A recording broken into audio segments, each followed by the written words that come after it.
अगर स्कूल दूसरे संस्थान को दिया गया तो खटखटाएंगे कोर्ट का दरवाजा।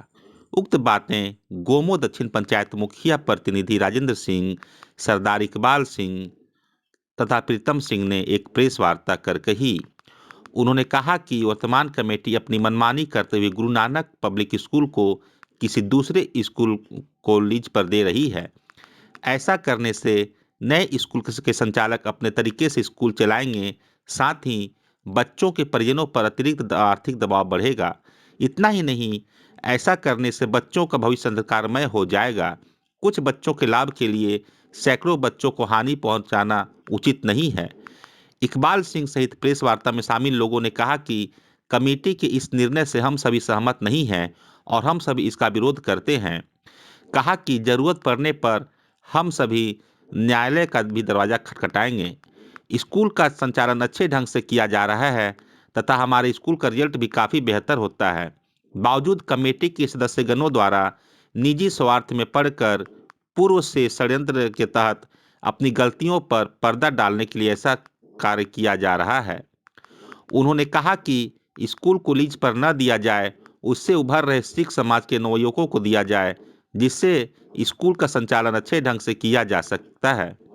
वहीं गोमो दक्षिण पंचायत मुखिया प्रतिनिधि रवि सिंह ने कहा कि पुरानी कमेटी और कमियों और गलतियों को छिपाने की उद्देश्य से स्कूल को लीज पर दे रही है।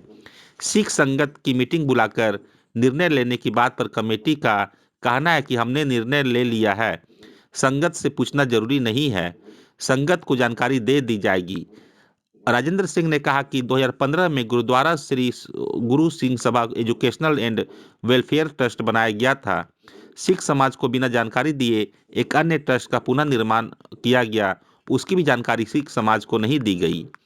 2015 से 2022 तक न ही सिखों के वेलफेयर का कोई काम किया और न ही एजुकेशन को जनहित में सुलभ किया इस कमेटी के सदस्यों द्वारा, बल्कि इसके विपरीत सिख समाज की आंखों में धूल झोंकी गई, जो अब चलने नहीं दिया जाएगा। वहीं दूसरी ओर देवेंद्र सिंह ने कहा कि हमारे ऊपर जो भी आरोप लगाया जा रहा है वह बेबुनियाद है। हमारा जो स्कूल है पुराना पब्लिक स्कूल, ये पुरानी कमेटी द्वारा लीज पर देने का काम हो रहा है। इससे मैंने सोचा कि इसमें जो हमारे स्कूल के बच्चे हैं उनका जो भविष्य है अंधकार में चला जाएगा और उनका भविष्य पर बहुत ज़्यादा असर पड़ेगा, गहरा असर। क्योंकि दूसरा स्कूल कोई भी कमेटी स्कूल को लेती है तो वो अपने मनमाने ढंग से फीस रखेगी। हमारे स्कूल की फ़ीस कम है, इसलिए गरीब बच्चे अफोर्ड कर पाते हैं, और वो फीस ज़्यादा देगी तो ज़्यादा लेगी तो हमारे बच्चे अफोर्ड नहीं कर पाएंगे। इससे क्या होगा कि 10-20 सिख बच्चों के चलते, जो हमारी कमेटी चाह रही है कि 10-20 सिख बच्चे फ्री पढ़ेंगे, उसके चलते 500-600 बच्चों का जो है भविष्य अधर में रह जाएगा।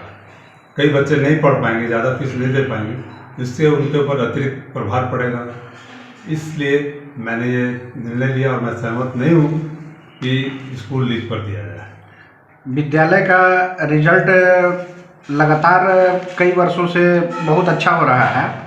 बिल्कुल सही बात। और संचालन भी बहुत अच्छे तरीके से हो रहा है, इसके बावजूद लीज पर देने की क्या जरूरत पड़ गई? पुरानी कमेटी के कुछ लोगों ने कुछ ऐसी गलतियां की हैं जिस पर पर्दा डालने का काम कर रहे हैं और मनमाने ढंग से वो स्कूल का ट्रस्ट की पैड को यूज करके आम जनता से सिग्नेचर करवा के घर घर जा करके इस तरह का काम कर रहे हैं कि हमारा आम जनता मतलब सिख समुदाय की आम जनता। जी जी जी हाँ, सिख समुदाय की आम जनता के साथ वो जा करके अपना कन्विंस करके वोट ले रहे हैं, प्यार से ले रहे हैं, डांट डपट के ले रहे हैं, जैसे भी ले रहे हैं वोट, और उसमें साइन करवा रहे हैं। इससे वो लोग सोचते हैं कि हमारा पलड़ा भारी हो जाएगा, लेकिन ये सरासर गलत है। वर्तमान संचालित स्कूल जो है, क्या उस पर जो है पुरानी कमेटी को भरोसा नहीं है शिक्षा के प्रति? नहीं, पुरानी कमेटी पर भरोसा नहीं रहा, क्योंकि वो हमेशा त्रुटिपूर्ण कार्य करते हैं और जो सही कार्य वो होता है वो करते नहीं हैं, और स्कूल की कमाई दूसरी जगह लगाते हैं, जिससे हमारे स्कूल को भी जोक पड़ता है। जो है पिछले कई दिनों में काफ़ी रुपयों का गबन हुआ, इसका जांच आज तक नहीं कराया गया। आप लोगों की क्या राय है? मेरी पर्सनल राय है कि स्कूल लीज पर ना दिया जाए। इसको हमारे नए जो बच्चे उभर के आ रहे हैं, यंग लड़के आ रहे हैं, उन लोगों को साथ में मिला करके उन लोगों को दिशा निर्देश देते हुए कार्य को आगे बढ़ाने का कार्य किया जाए। कमेटी को चाहिए कि नए बच्चों को चांस दे, ताकि नए बच्चे का भी भविष्य बने, उनको भी नौकरियां मिले। हमारा ट्रस्ट का उद्देश्य है वेलफेयर का काम करना। तो हमारे अभी तक वेलफेयर के कार्य में किसी भी पंजाबी या सिख बच्चे को किसी प्रकार का सुविधा नहीं दिया गया। जानबूझकर ये लोग आएंगे तो पुरानी कमेटी का जो है प्रभाव कम पड़ जाएगा। इतना अपना प्रभाव बनाए। ट्रस्ट का भी हित में ये नहीं है। ट्रस्ट के हित के लिए बिल्कुल नहीं है। आधे पैसे में आप लीज दे रहे हैं। अगर स्कूल घाटे में चल रहा है तो आप लीज में दीजिए, तो आपको फायदा देगी दूसरी संस्था। लेकिन जब आप फायदे में है, उस आधे पैसे में लीज दे रहे हैं, तो ये किस प्रकार का न्याय हुआ? हमारी पूरी कमेटी जो है ये किस प्रकार का न्याय करना चाहती है, इसलिए मैं सरासर विरोध करता हूँ इसका। क्या नाम हुआ आपका? मेरा नाम हुआ सरदार इकबाल सिंह। हम गुरु नानक पब्लिक स्कूल का मैं सचिव हूँ। आज आप लोग प्रेस कॉन्फ्रेंस कर रहे हैं, इसका मुख्य उद्देश्य क्या है? इसका मुख्य उद्देश्य यही है कि हमारे गुरु नानक पब्लिक स्कूल का, मुझे जानकारी मिली कि गुरु नानक पब्लिक स्कूल को हमारी संस्था, जो गुरुद्वारा कमेटी की जो संस्था है, वो उसे लीज में देने का काम करने जा रही है। आखिर क्या वजह है लीज में देने का? ये लोग अपनी नाकामियों को छुपाने के लिए, अपने गलतियों पर पर्दा डालने के लिए ये इस तरह का काम कर रहे हैं, ताकि इनकी नाकामी समाज के सामने उजागर ना हो। ये लोग असंवैधानिक तरीके से सभी काम आज तक करते हैं। 2015 से इन्होंने ट्रस्ट को लेकर के चलाया, वेलफेयर के नाम से चलाया और एजुकेशनल के नाम से चलाया, लेकिन कभी किसी तरह का किसी को भी कोई लाभ नहीं प्राप्त हुआ है।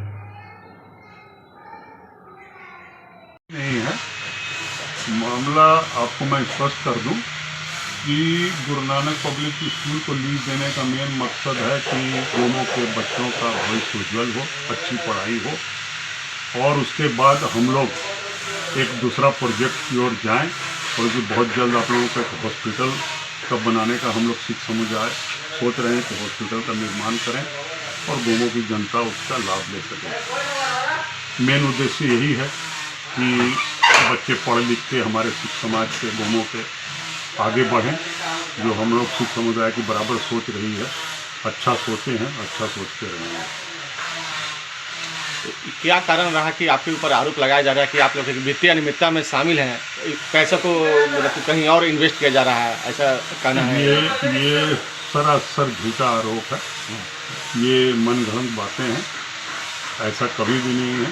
जिन्होंने आरोप लगाया है वही इसकी जवाबदेही दे सकते हैं, क्योंकि वो आरोप लगाने वाले ही हमको सुनने में आया कि हमारे सिख समुदाय के ही लोग हैं, जिनमें सेक्रेटरी इकबाल सिंह जी आते हैं। तो सेक्रेटरी इकबाल सिंह जी ही इसकी सारी जवाबदेही दे सकते हैं।